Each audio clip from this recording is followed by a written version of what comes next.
أعوذ بالله من الشيطان الرجيم. بسم الله الرحمن الرحيم.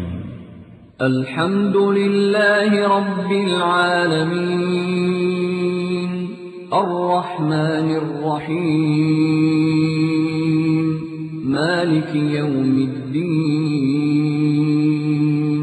إياك نعبد وإياك نستعين اهدنا الصراط المستقيم صراط الذين أنعمت عليهم غير المغضوب عليهم ولا الضالين.